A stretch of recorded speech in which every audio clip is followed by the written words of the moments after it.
Hi, this is Frank Taylor with Nature at Your Door. I'm here in Tampa Bay in Florida on the Gulf Coast. Specifically, I'm visiting the Vista Nature Preserve, Nature Park, and Anclote Park, which is associated with it, right here on the Gulf, right here by the ocean. And I am stunned by the wildlife that is here, the bird life, the mammals, the variety in plants.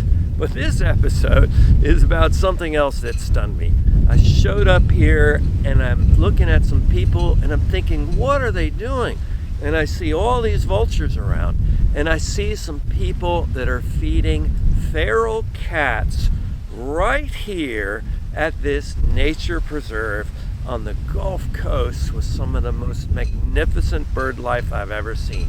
So this episode is going to investigate a little bit of this issue of feeding feral cats, and in general, why you should not feed wildlife. So stay tuned. Right here in your backyard, you never know what you're going to find.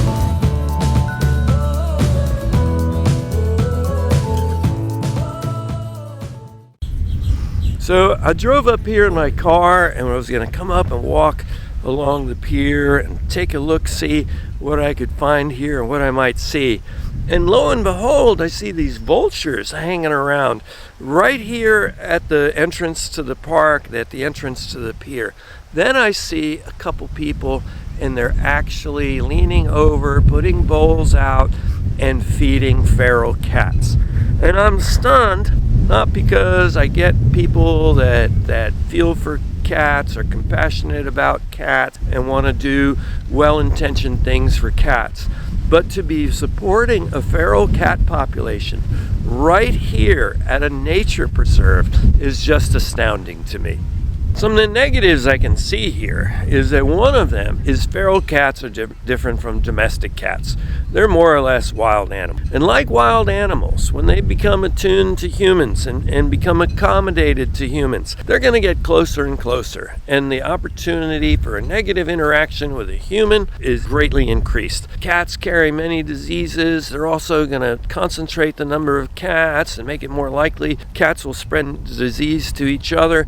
And then there's the risk of contracting those diseases to humans when they get bitten or scratched, because the cats have become accommodated to humans and more likely to approach. And people think, oh, look at this nice cat, and not realize it's not a domestic cat, but it's a feral cat. To say nothing about feral cats eating birds and wildlife.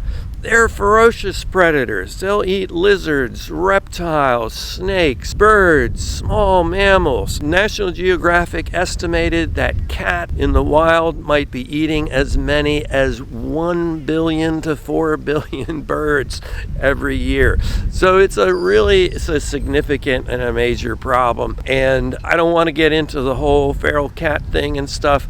There's lots of websites where you can discuss it. I want to talk more about wildlife right now. So it was very strange to me to be able to approach these vultures that were hanging around here looking for cat food, looking for handouts. That is a negative thing for vultures. They should not learn to be comfortable in human proximity. It's going to increase the chances of them becoming a pest, and when an animal becomes a pest, it's a death sentence. Particularly, for example, bears. If you feed bears, bears will come around, and bears that come around are going to increase the interactions with humans and likely cause a problem. And a fed bear is usually a dead bear. Furthermore, it's important that wildlife have a natural diet. Human food can cause disease, injury, and even death. Unnatural foods can cause wildlife to congregate in large numbers, which increases territorial fighting, like some of these vultures have been doing, attacks by predators, they're getting really close to these cats, or, and even more so, getting hit by cars. It's never good when wildlife become comfortable around humans or go to seek humans out and be close to them, because those interactions are going to end up in a negative way in so many cases. Feeding wildlife is just not a good thing. I just can't say that enough. Habituating animals to humans so often results them in becoming pests, and today's, oh, this is fun, feeding this animal results in a death because the animal has become a pest and it's causing negative problems. Particularly here in Florida, there are many species on the do not feed list by wildlife, and in many cases there's laws and prosecutions of people that do. Feeding wildlife hinders their natural development of seeking out and finding their own food in the wild. Feeding wildlife, habituating the humans, interrupts their normal and healthy behavior patterns, which are there to lead to their survival. Wildlife that loses fear of humans in other situations can become aggressive and again causing more problems. When you feed wildlife and they congregate in small areas, you decrease the distance between them and the risk of disease transmission, which I think with COVID we're all very much more aware of population density and the spread of diseases. It's not unusual to see animals that have been fed become habituated to restaurant patios, docks, fishing piers, and it puts animals in places where there's a lot of human activity and resulting in accidental deaths or removal because they become a pest. Another problem that's particular to here in Florida, and especially on the piers, is well-intentioned, I think, people feeding fish carcasses to birds after they've filleted them. This seems like a great thing, you know, and it's natural, you throw it back in the water.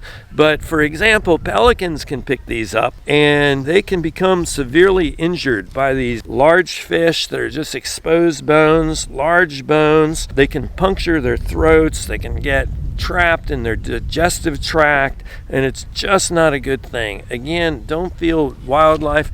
This particular pelican, and I'm going to do a video specifically about feeding birds on piers, was injured by something it ate. I helped get it to a bird rescue place with a permitted bird transporter and rescue person.